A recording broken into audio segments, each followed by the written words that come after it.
Excel के sorry Excel वीबीएम macro के अंदर वेरिएबल्स का यूज मैं आपको समझाऊंगा, और वेरिएबल्स का यूज क्या होता है और क्यों यूज करते हैं, किस लेवल के वेरिएबल्स होते हैं, ये आपको आज मैं समझाऊंगा। आप लोग इंटरनेट पे या फिर कहीं भी बुक्स वगैरह में आप देखते होंगे कि कई सारे यहाँ पे लिखे होते हैं कि dim R as a integer, long, string वगैरह। तो ये लॉन्ग, इंटीजर होता क्या है, इस चीज पे आज हम आपको डिस्कस करेंगे। बेसिकली वेरिएबल्स जो होते हैं एक स्टोरेज लोकेशन हो, टेम्पररी स्टोरेज लोकेशन होता है। क्योंकि बीबीए में जैसे आप कुछ भी करते हो तो कहीं ना कहीं स्टोर करने के लिए जगह चाहिए होता है, बिना स्टोर किए कहीं वो कर नहीं पाएगा वो। जैसे कि अगर मुझे 10+10 करने हैं तो 10+10 20 होगा, या 20 जो है वो कहां पे स्टोर करेगा, तो वो स्टोर करने के लिए खाया तो अब किसी सेल का रेफरेंस देना पड़ेगा कि भाई A1 में जाके तुम स्टोर कर दो। A1 की वैल्यू जो है 10+10 हो जानी चाहिए। तो फिर मेरा A1 ब्लॉक तो हो गया, लेकिन हमें अब चाहिए होता है, जरूरत होता है कि नहीं, मैं चाहता हूं कि मेरा बैकएंड में ही कहीं स्टोर हो, मैं कहीं सीट पे बाहर लेके नहीं आना चाहता हूं, जैसे A1 B1 पे लेके नहीं आना चाहता हूं, बैकएंड में ये स्टोर हो जाए कहीं पे।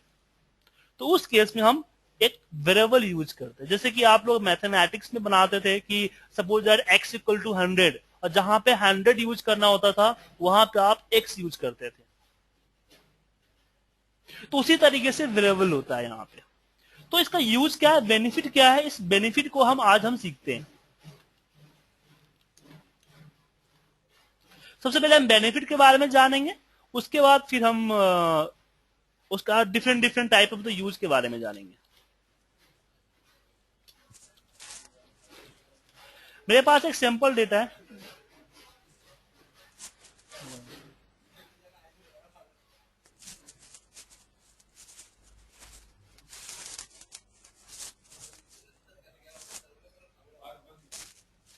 ओके, तो मान लीजिए मेरे पास एक डेटा है। इस डेटा में मुझे करना ही क्या है कि जब भी मैं इस मैक्रो को रन करूं, रन करते मुझसे पूछे मंथ, मैं जो मंथ का नाम डालूं उस मंथ का डेटा फिल्टर हो जाए और एक सीट इंसर्ट करे, उस सीट पे पेस्ट कर दे और सीट का नाम भी मंथ डाल दे। तो चलिए इसके लिए मैक्रो डिजाइन करते हैं। तो एक फिल्टर का मैक्रो है, तो फिलहाल हम मैक्रो के बारे में ज्यादा कुछ नहीं जानते, तो हम रिकॉर्डिंग मैक्रो से काम चला रहे हैं।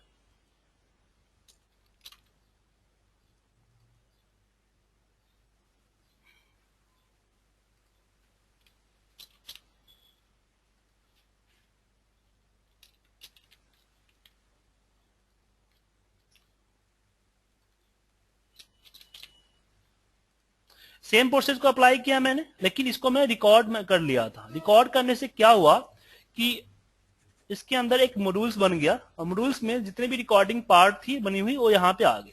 अब मैं अपनी वीवीए नॉलेज से इसमें जो चेंजिंग हुए हैं उस चेंजिंग को चेंज कर लेते हैं। सबसे पहला यहाँ पे कि हम A1 को सिलेक्ट करें। क्यों? क्योंकि यहाँ पे सिलेक्शन डॉट ऑटो फिल्टर हो रहा है। अगर हम रन करने से पहले अगर मेरा कर्सर यहाँ पे हुआ तो यहीं पे फिल्टर लग जाएगा, इसलिए सबसे पहले हम कर्सर को A1 पे लेके जाते हैं। तो यहाँ पे रेंज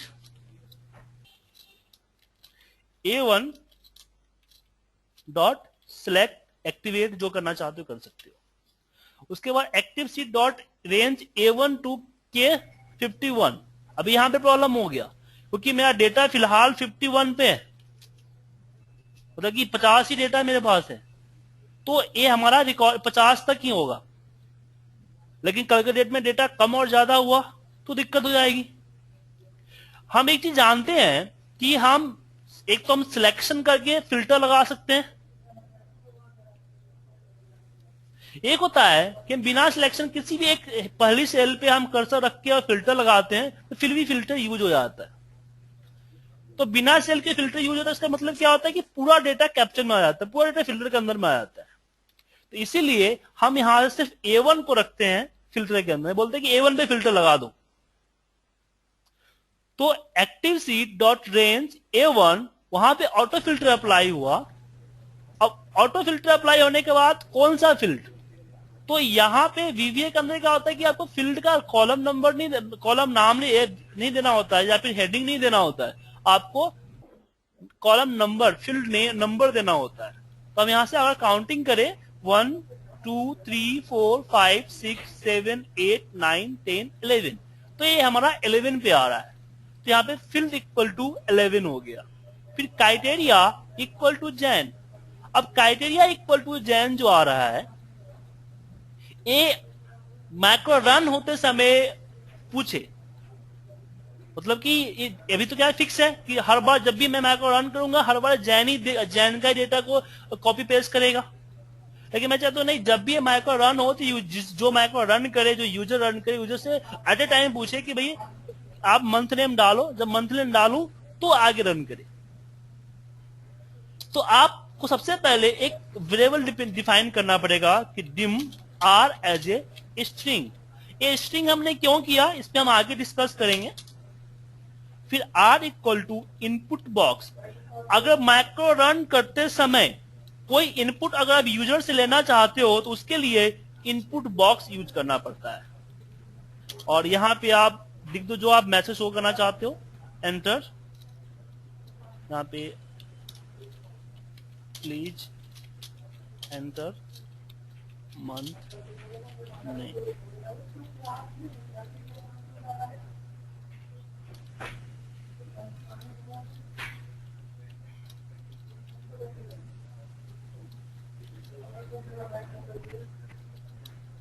हमने क्लोज कर दिया। अभी क्या होगा, जब मैक्रो रन होगा तो रन होता ही इनपुट बॉक्स क्या करेगा, अगर मैं इसको एक बार रन करूं, मैं नीचे एन लगा देता हूं ताकि नीचे का स्टेप नहीं चलेगा, जैसे रन करूंगा, रन करते मुझसे पूछेगा। तो ये बॉक्स लाने के लिए हमने इनपुट बॉक्स का यूज किया है। फिर यहां पे जैसे मैं लिख दिया फैब, फैब लिख के जैसे मैंने ओके किया,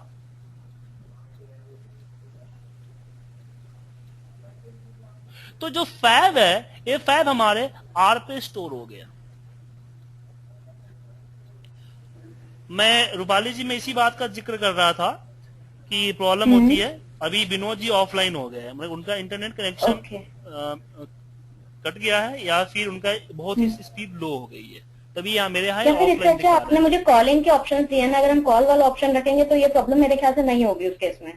नहीं, कॉल की स्क्रीन तो शेयर होना ही है ना, कॉल तो चलिए आप बातचीत कर लोगे फोन। विनोद जी आपका इंटरनेट कट गया है क्या, क्या हो गया? एक बार रिकनेक्ट कर लीजिए, ठीक है, मॉडेम को, या फिर जो भी आप वाईफाई लगा रखे हैं। तो मतलब कि आपको जो मेरी स्क्रीन दिख रही है ये इंटरनेट के माध्यम से जा रहा है। वो मैं समझ गई, पर कम से कम जैसे बीच में वॉल्यूम का या वो जो फ्लक्चुएशन हो रहा है, अगर हम कॉल पे रहेंगे तो ये फ्लक्चुएशन उस केस में नहीं होगा। जो आपने कॉलिंग डिटेल्स दे रखे हैं, अभी जो फ्लक्चुएशन दिखा रही है कि फर्स्ट डे दिख रहा है, क्योंकि आपका सॉफ्टवेयर अभी बिल्कुल इंस्टॉल हुआ है। और मैंने इसलिए दोपहर में 10-11 बजे मैंने आपको भेजा था लिंक, उस समय अगर इंस्टॉल कर लिए होते तो आपको ऐसी प्रॉब्लम मैंने इंस्टॉल करा था। मैंने उस समय इंस्टॉल किया था। नहीं, आपने उस समय बस क्लिक कर लिया था, इंस्टॉल नहीं हुआ था। इंस्टॉल होता तो मेरे साथ यहाँ पे नहीं, मैंने सेव किया था उसको आपने सिस्टम पे सेव कर लिया था, तो सिस्टम पे से इंस्टॉलर आता है वो 300-400 मैंने इस समय जो कनेक्ट किया वो फिर से लिंक से किया, उस इंस्टॉलर से नहीं किया। हाँ, तो फिर इंस्टॉलर से भी दोबारा डाउनलोड होकर इंस्टॉल हुआ है। ओके ओके ओके ओके, ठीक है ना। अब नेक्स्ट टाइम में क्या है कि आपको करने की जरूरत नहीं, आपके डेस्कटॉप पे देखिए इस तरह का आइकन बन गया होगा। हाँ, बन चुका है। हाँ, उस पर डबल क्लिक करते हैं। हाँ, उस पर डबल क्लिक करके फिर 9 डिजिट की आईडी आपको हर दिन आएगी, उसको आईडी डालते ही कनेक्ट हो जाएगी। Okay okay, fine, I got it.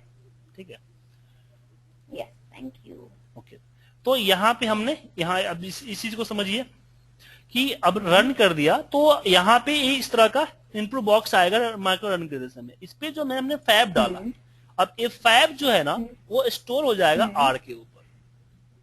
अब आर का मान फैब हो गया। अब मुझे जहां जहां फैब चाहिए वहां वहां जस्ट आर यूज करना है। तो मुझे जैन की जगह फैब चाहिए, लेकिन यहाँ पे फिर ऑटो फिल्टर के अंदर में जो हम जैन फैब जो कंडीशन देते हो वो इस तरह से देना होता है, इक्वल जैन इक्वल फैब। लेकिन इनपुट बॉक्स में जस्ट जैन लिखेगा, इक्वल वर्ड तो नहीं लिखेगा। तो उसके लिए हम क्या करेंगे, इसको कॉन्केटेनेट कर देंगे यहाँ पे। अब क्या होगा कि यूजर ने इसमें क्या डाला, फैब डाला, आर पे फैब हुआ और ए इक्वल, दोनों जब कंबाइन होके इसको फिल्टर क्या देगा, इक्वल आर इक्वल फैब देगा। उसके बाद ये सिलेक्शन कॉपी किया, यहाँ से कॉपी किया, ये यहाँ पे लास्ट में अंडरस्कोर आ रहा है आपके सेकंड रो में। ए अंडरस्कोर इसलिए आ रहा है कि ए हमारा जो क्या है, वीवी क्या है कि लाइन बाय लाइन चलता है, एक लाइन को एक ऑपरेशन मानता है। अगर आपको मान लो कि बहुत लंबा कोडिंग लिखनी है, अब लाइन ब्रेक करना चाहते हो तो अंडरस्कोर लगा के लाइन ब्रेक करोगे। जब विजुअल बेसिक कंपाइलर जब इस चीज को पढ़ेगा तो देखेगा यहाँ अंडरस्कोर, इसका मतलब समझे कि एक्शन कंप्लीट नहीं हुई है, नेक्स्ट लाइन भी इसी एक्शन का पार्ट है।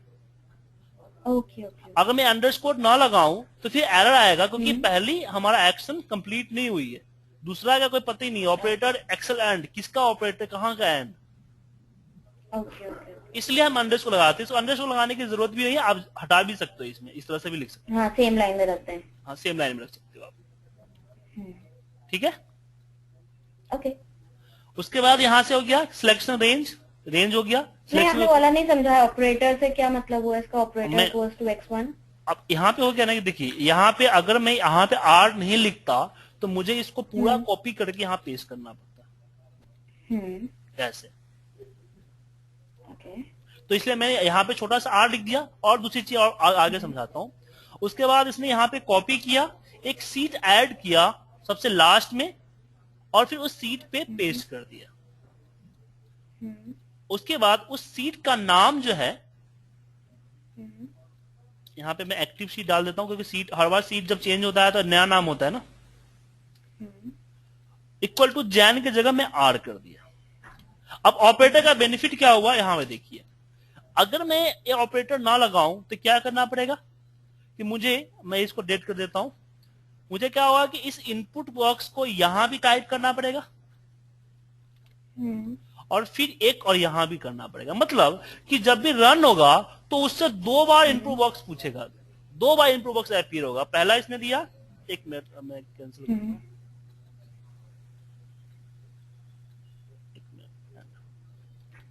मैं कहीं और चला गया था मेरा कर्सर। देखिए यहाँ पे इसको रन करता हूं, मैं माइक्रो रन करता हूं, यहाँ पे जाके व्यू में डेवलपर में माइक्रो और माइक्रो 1 एंड रन। पूछा, मैंने दिया फैब दिया, ओके किया, तो फैब का डेटा इसने पेस्ट कर दिया। अब फिर सीट नाम के लिए वापस मुझसे पूछ रहा है फैब, तो मुझे यहाँ पे 2 बार देने पड़ गए। ठीक है, अगर मैं वेरिएबल यूज करूं तो इसका बेनिफिट क्या होगा, इसका बेनिफिट ये होगा कि मुझे एक बार हमने इनपुट बॉक्स एक बार यूजर से मैंने ले लिया, आर पे, अब जहां जहां मुझे चाहिए वहां वहां आर लिखना पड़ा, बस आर लिखना, क्योंकि एक बार हमने लेके आर पे स्टोर कर दिया। इनपुट बॉक्स क्या होता है कि 1 टाइम दे देता है, और सेकेंड टाइम हर बार, मतलब जितना बार आपको अगर चाहिए नंबर्स यूज करने, उतना बार इनपुट बॉक्स आपको लेने पड़ेंगे, उतना बार अपीयर करना पड़ेगा। तो इनपुट बॉक्स लेने का माध्यम है, इसके पास अपनी कोई मेमोरी नहीं है, तो इसको एक स्टोरेज पॉइंट चाहिए होता है। तो खाए मैं यहां पे डाल दूं डायरेक्टली जहां पे चाहिए, तो प्रॉब्लम है कि मुझे अगर सेम चीज 4-5 जगहों पे चाहिए होगा तो मुझे 4-5 बार इनपुट बॉक्स देना पड़ेगा, 4-5 बार यूजर से भी इनपुट बॉक्स से मांगेगा, हर टाइम जहां जहां उसकी जरूरत पड़ेगी वहां वहां नाम मांगेगा। अब इसमें क्या होगा कि मैंने वेरिएबल यूज कर लिया, तो जब भी रन होगा तो एक बार मैं उसमें दे दूंगा, एक बार मैंने इसमें दे दिया मार्च एंड ओके कर दिया, तो एक बार में इसमें यहां फिल्टर को भी मार्च दे दिया और सीट नेम को भी मार्च दे दिया।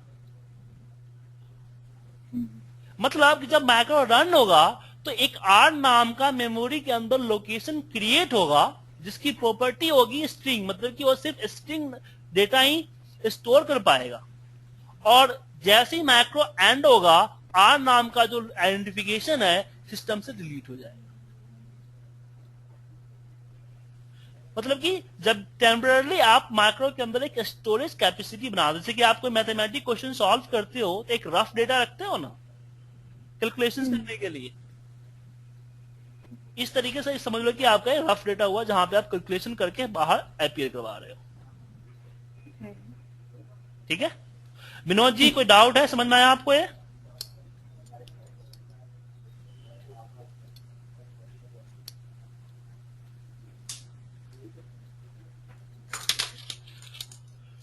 अब बात करते हैं कुछ और कि किस और तरीका बात करते हैं। जैसे मान लीजिए कि मुझे कुछ एमआरपी निकालनी है।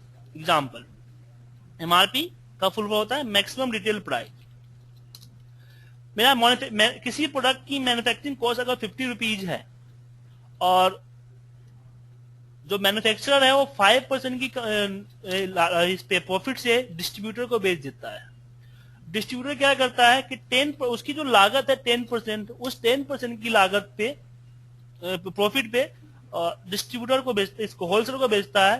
होलसेलर 15% पे किसको बेचता है? रिटेलर को। रिटेलर क्या करता है? 20% में कंज्यूमर को बेचता है। तो फाइनली उसकी एमआरपी कितनी प्रिंट होनी चाहिए?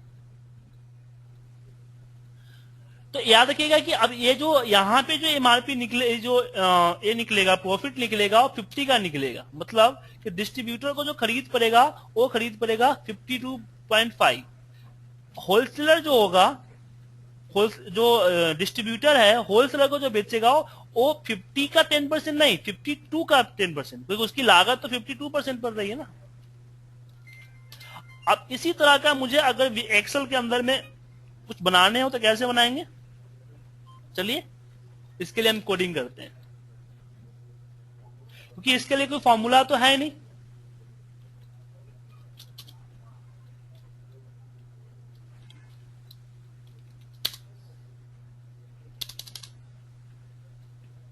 सबसे पहले एक वेरिएबल लेता हूं कि निम आर एज ए डबल।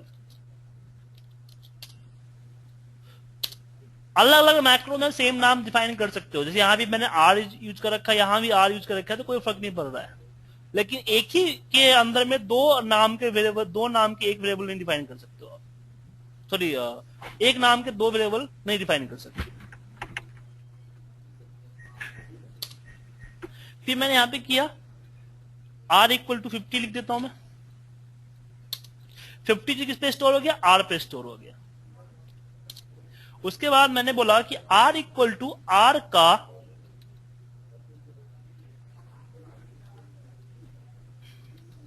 0.5%, और फिर इसमें हमने बोला प्लस r। अभी क्या होगा कि इसको r को ओवरराइड करेगा किससे? r का 50% 0.5% निकाल के फिर इस पे इसकी 50 प्लस कर देगा।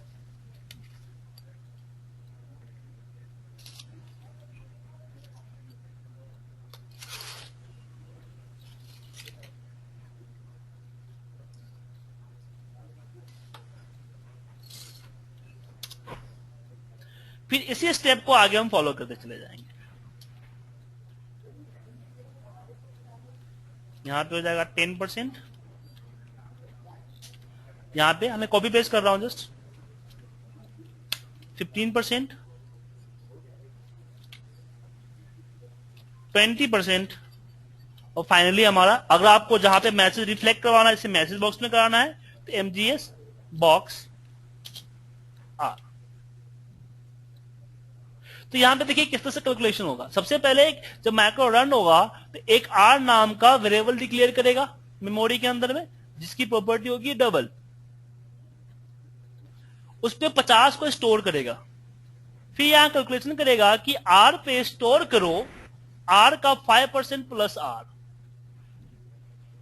तो नेक्स्ट स्टेप जब क्योंकि हम जानते हैं कि स्टेप बाय स्टेप चलता है, मतलब कि जब इस स्टेप को चल रहा होगा तो इस स्टेप से कोई मतलब नहीं होगा इसको। सबसे पहले इस लाइन को चलेगा, ये अपना जैसे पूरा कैलकुलेशन पूरा करके अगर इसको देखना हो तो एफेड जो होता है उसको प्लेस करके देख सकते हैं आप।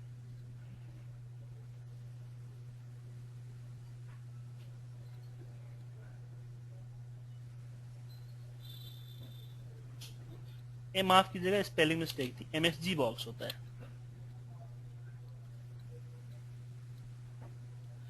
अभी देखिए आर का मान क्या 50 है, जैसे इस स्टेप को पूरा करेगा आर का मान 52.5 हो जाएगा, और यहां पे जो कैलकुलेशन होगा वो 50 पे नहीं होगा, 52.5 पे होगा, क्योंकि 50 ओवरराइड हो चुका है।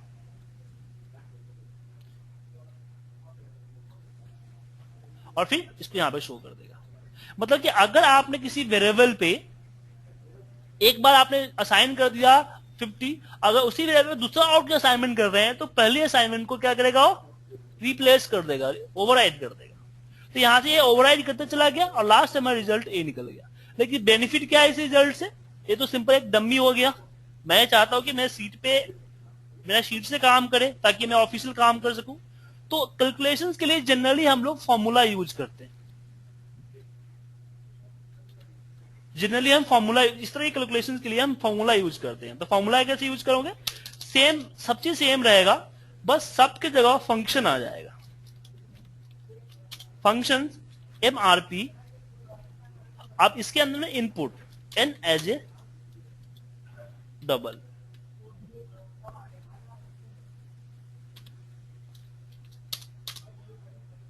उसके बाद n नहीं लेता हूं मैं, यहां पे r लेता हूं।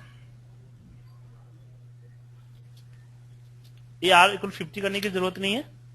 और फिर MRP जो फंक्शन नेम है, उस फंक्शन नेम पे आप रिटर्न कर दीजिए r।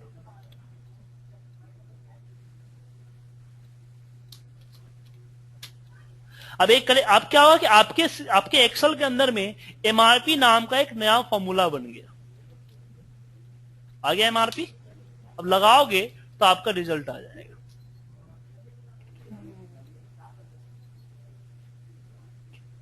तो इसका एक बेनिफिट हो सकता है आपके ऑफिस में कि इस तरह की जो कुछ ऐसी कैलकुलेशंस है, मैथमेटिकल कैलकुलेशंस है, जिसको करने में काफी लेंथी प्रोसेस अप्लाई करते हो आप,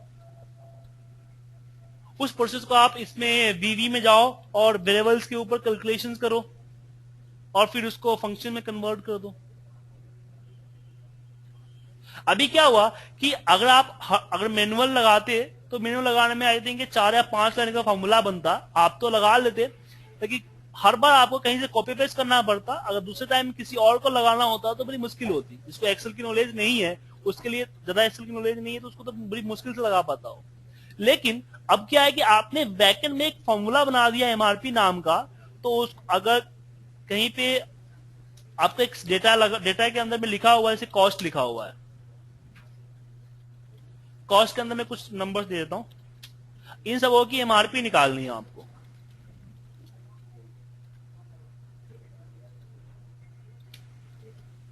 तो यहां पे क्या करना है, जस्ट वो क्या करेगा, सिर्फ MRP का फॉर्मूला लिखेगा, सिलेक्ट करेगा, एंटर मार देगा और नीचे ड्रैग कर देगा। सबकी अलग अलग MRP यहां पे लिखी आ जाएगी। तो वेरिएबल्स का यूज इसी तरीके से होता है। एक दो तरीके से होती है। एक तो अगर एक ही डेटा को कई सारे जगहों, कई सारे कोड्स में, कई सारी जगहों पे आपको रिप्रेजेंट करना होता है तो आप वेरिएबल यूज कर सकते हो। अगर आपको कैलकुलेशंस करनी है तो इसका यूज कर सकते हो। अब इसमें क्वेश्चन उठता है कि मैंने कई जगहों पे यहाँ पे as a string, as a double, हमने इंटीजर की बात की, ये सारे होते क्या है और मैं कब इसका यूज करूंगा, कि कब मैं डबल लूंगा, कब मैं स्ट्रिंग लूंगा, कब मैं इंटीजर लूंगा। तो उसके लिए हम पढ़ते हैं कि इसका रोल क्या है और कितने तरह के हमारे पास वेरिएबल्स हैं।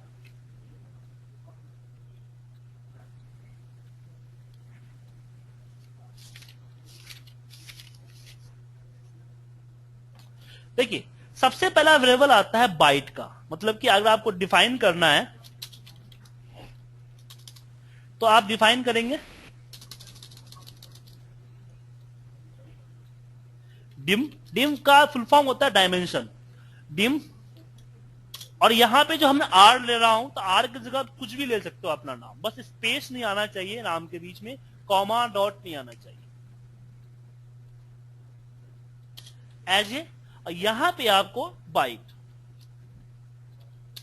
तो बाइट क्यों लेते हैं, देखिए यहां पे हर चीज की एक कैपेसिटी होती है एंड सिस्टम स्टोरेज साइज होता है। मतलब आपने बाइट अगर लिया है तो इस आर के ऊपर में आप 0 से लेके 255 तक वैल्यू शो कर सकते हो। इसकी लिमिट है 255। अगर मैंने 255 से ज्यादा कर दिया, जैसे 256 कर दिया, तो क्या होगा, ये आपको एरर देगा ओवरफ्लो का। अगर आपने माइनस कर दिया तो भी आपको ओवरफ्लो कर देगा, क्योंकि ये 0 से 255 तक चलता है। अगर आपने इसमें डेसिमल प्लेसेस दे दिए तो डेसिमल प्लेसेस ये एक्सेप्ट नहीं करेगा।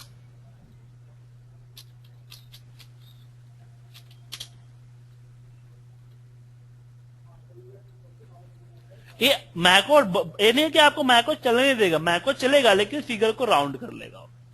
राउंड नहीं, राउंड डाउन करेगा। आई थिंक 23 है तो 24 नहीं करेगा, हाँ राउंड करेगा, सॉरी, फिगर को राउंड कर देगा। मतलब कि बाइट आपका डेसिमल प्लेसेस पे काम नहीं करता है, और इसकी साइज होती है 250, 0 से 255 तक, वैल्यू रेंज जिसको बोलते हैं। दूसरा आपके पास आता है integer, R as a integer.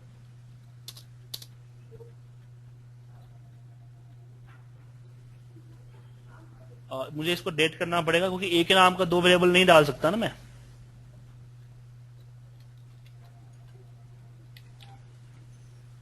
तो इसकी कैपेसिटी क्या होती है, इसकी कैपेसिटी है -32,768 से प्लस 32,767, 32767। मतलब कि इस पे मैं माइनस भी डाल सकता हूं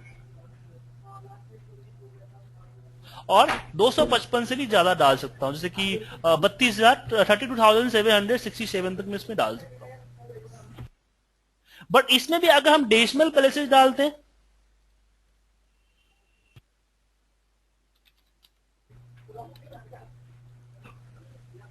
तो ये भी डेसिमल प्लेसेस को राउंड कर देगा।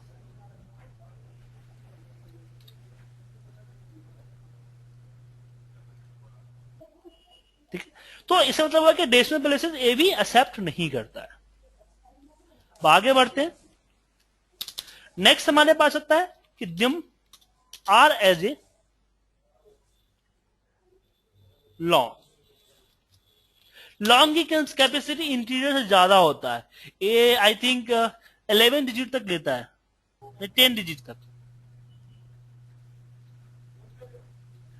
ये 10 डिजिट -2 प्लस लेता है, लेकिन ये भी आपका डेसिमल प्लेसेस नहीं लेता है। फिर नेक्स्ट हमारे पास आता है, वो आता है डिम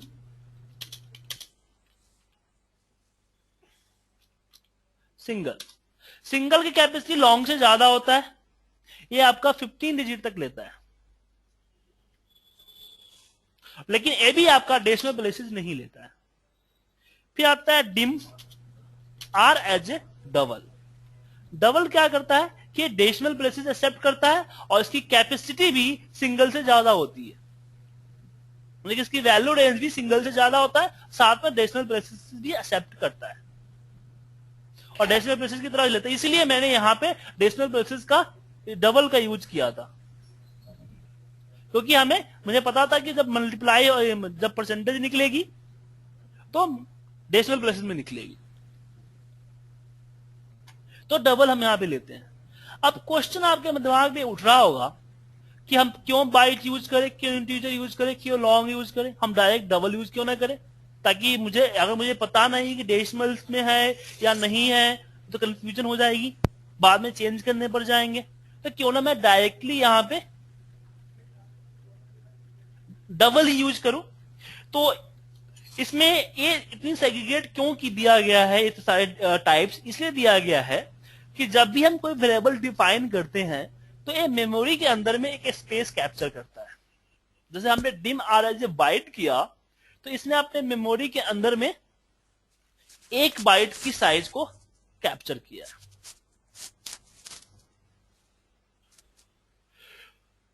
ठीक है, इंटीजर 2 बाइट करता है,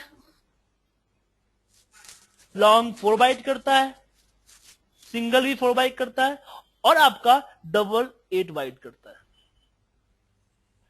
तो इसमें एक और सवाल उठता है कि हमें बाइट में है सारे फीचर्स, तो क्या लेना देना है। हमारा तो हार्ड डिस्क जो है वो 1 टीबी का है, 500 जीबी का है, मेरा रैम 4 जीबी का है, 8 जीबी का है, i7 का प्रोसेसर है, तो मैं तो कुछ भी ले सकता हूं।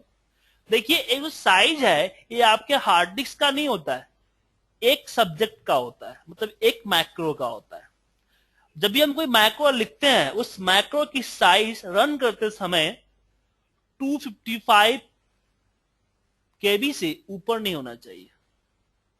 अगर 255 केबी से ऊपर है तो फिर आपको एरर शो करेगा, प्रोसीजर टू लार्ज, एंड आपका मैक्रो जो है नहीं रन चलेगा।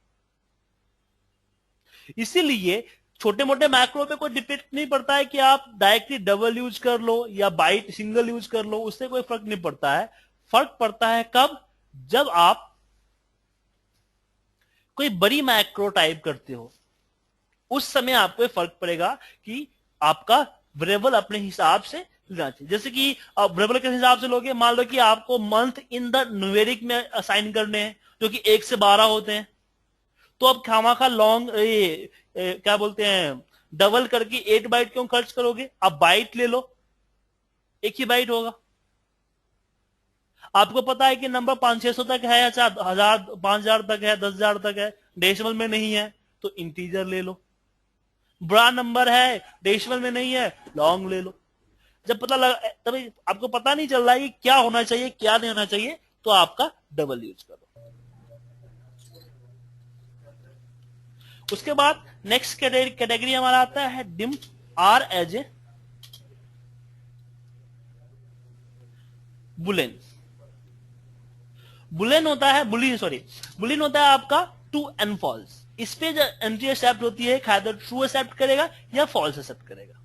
मतलब आप आर इक्वल टू ट्रू लिख सकते हो, आर इक्वल टू करते ट्रू फॉल्स ऑटोमेटिक आ जाएगा आपका, या फॉल्स लिख सकते हो क्योंकि बुलियन है। उसी तरीके से हमारे पास है dim R as a date. अगर आप कहीं कोई डेट एंड टाइम इनपुट लेना चाहते हो या फिर कहीं से असाइन करना चाहते हो या उसकी कैलकुलेशन करना चाहते हो, मतलब कि आर पे असाइन होने वाले स्टोर होने वाली वैल्यू डेट या टाइम हो सकती है, तो आप डेट एंड टाइम में लो, क्योंकि तभी ये आर इक्वल टू, माफ कीजिएगा मैंने ऊपर इसको डेट नहीं किया,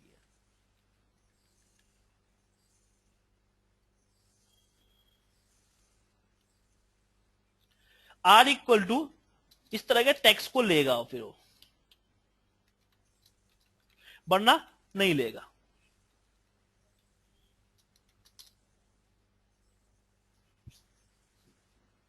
उसके बाद हमारे पास नेक्स्ट आता है स्ट्रिंग। आप ऐसी वैल्यू असाइन करना चाहते हो जिससे मैथमेटिकल कैलकुलेशन नहीं होने वाली है, और टेक्स्ट भी हो सकता है नंबर भी हो सकता है, लेकिन मैथमेटिकल कैलकुलेशन आपको नहीं करना है, तो स्ट्रिंग के अंदर में टेक्स्ट सब कुछ लेता है लेकिन एज ए टेक्स्ट में, एबीसीडी की फॉर्मेट में। बट कंफ्यूजन ये आएगी, आपको ये पता नहीं है कि क्या होगा वेरिएबल से हमारा, क्या स्टोर करोगे, कुछ भी स्टोर हो सकता है। जैसे वीलुकअप में इनपुट में टेक्स्ट भी हो सकता है, आपको डेट भी हो सकता है, टाइम भी हो सकता है, नंबर भी हो सकता है, सब चीज हो सकता है। तो उस केस में आप dim R as a variant ले लो। वेरिएंट का मतलब होता है कि आर पे जो वैल्यू असाइन होगी, अगर हमने 1 असाइन किया तो ऑटोमेटिकली बाइट में कन्वर्ट हो जाएगा, अगर हमने इसमें 2.36 असाइन किया तो डबल में कन्वर्ट हो जाएगा, तो ऑटोमेटिक कन्वर्ट हो जाएगा। लेकिन दिक्कत क्या है कि बाइट आपका वेरिएंट आपका 16 बिट मिनिमम स्पेस कैप्चर करता है। अगर आपने वेरिएंट के अंदर में टेक्स्ट, हमने आर इक्वल टू कोई टेक्स्ट ले लिया, मान लो कि मैं आर इक्वल टू जैन ले लिया जो टेक्स्ट है, तो ये 22 जो है ना 22 बाइट का 22 बाइट का स्पेस कैप्चर कर लेगा। तो छोटा मोटा मैक्रो हो, आपको समझ में नहीं आ रहा हो, तो आपको यहां डिफाइन करने की जरूरत नहीं, सिर्फ वेरिएंट कर दो, ठीक है। लेकिन अगर आपको जब पता है कि वेरिएंट ही करना है तो आपको डिफाइन करने की भी जरूरत नहीं है। यहां पे देखिए मैंने इस फंक्शन के अंदर में कोई वेरिएबल डिक्लेयर नहीं किया, जैसे हमने आर लिख दिया, कोई भी आप लिख सकते हो। जैसे यहां देख लो ना कि डी इक्वल टू आर का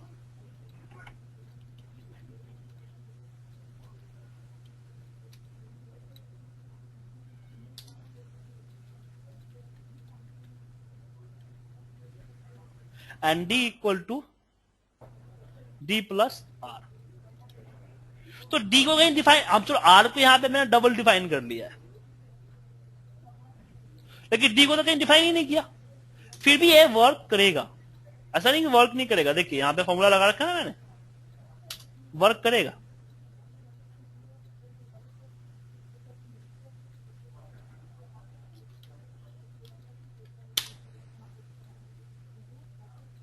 ठीक है,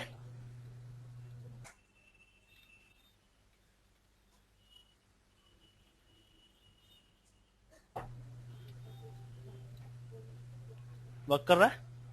चेंज हो गया ना हमारा नंबर, 23 था 26 हो गया। नहीं हुआ, 23 था ना पहले, इससे 26 हो गया, 26 हो गया। ठीक है, उससे पहले नहीं हुआ था क्योंकि आर एम यहाँ पे आर ए स्टोर कर रहा था ना, डिस्प्ले हम आर ही कर रहे थे, जो कि पहला एक यहाँ इसकी कैलकुलेशन थी। तो कहने मतलब है कि आपको वेरिएबल्स पे कुछ टाइप करने की आगे जरूरत ही नहीं है, आप इसका यूज कर सकते हो। तो आगे की मैक्रो में हम इस तरह के वेरिएबल्स यूज करेंगे, तो प्लीज आप इसको स्टडी कर लीजिए कि होता क्या है। तो जो हमने टाइप्स बताए थे, वो आपके टाइप्स कौन कौन से हैं? एक तो आपका स्ट्रिंग है, फिर डबल है, बाइट है, इंटीजर है, लॉन्ग है, सिंगल है, डेट है एंड वेरिएंट है, जो कि यूज होने वाली। इसमें एक आपको एक और है, ऑब्जेक्ट भी है, लेकिन ऑब्जेक्ट आपको लास्ट में बताई जाएगी, जब हम अदर एप्लीकेशन हैंडलिंग करेंगे उस समय बताई जाएगी आपको चीज। ऑब्जेक्ट अभी फिलहाल समझ में नहीं आएगा। ऑब्जेक्ट उसके लिए यूज होता है ना, जब कोई भी अदर एप्लीकेशन जो कि एक्सेल के एप्लीकेशन नहीं है, जैसे कि एमएस एक्सेस हो गया, एसक्यूएल सर्वर हो गया, वर्ड हो गया, पावर पॉइंट हो गया, जब हम एक्सेल को उससे कनेक्ट करते हैं, या फिर इंटरनेट एक्सप्लोरर हो गया, जब कनेक्ट करते हैं तो ऑब्जेक्ट वेरिएंट के जरिए होता है, ऑब्जेक्ट वेरिएबल के जरिए होता है। विनोद जी, कोई डाउट है आपको? नहीं सर, बिल्कुल ओके रिपोर्ट है जी, समझ में आया ना आपको? तो हाँ जी, अभी हाँ जी, आप जो है क्या कीजिए, कम से कम 5 माइक्रो छोटे छोटे कैलकुलेशन, जो कि मैंने यहाँ पे एक कैलकुलेशन बनाया है ना, ऐसे कम से कम 5 कैलकुलेशन बनाई है जिसमें आप वेरिएबल्स यूज कीजिए, चाहे वो फंक्शन में हो या फिर मैक्रो में हो, ताकि आपको वेरिएबल समझ में आ जाएगा। डिफरेंट डिफरेंट वेरिएबल्स यूज कीजिए, सेम वेरिएबल मत कीजिएगा। सर। अच्छा ऐसा है सर, एक मैंने मेल भेजी आपके पास, अभी भेजिए। हेलो, नहीं कल भेजी थी, एक मिनट देखेंगे। एक मिनट, कल नहीं, कल की मेल तो आई नहीं रखी हमारे पास, दोबारा भेज दीजिए। क्या करना था उसमें बताइए। वो मैंने एक उसमें सॉफ्टवेयर बनाया है, वो मैं दिखाना चाहता हूँ, कल की मेल है, देखना जरा। नहीं, अभी भेजूं? हाँ अभी भेज दीजिए मुझे। एक मिनट होल्ड कीजिए।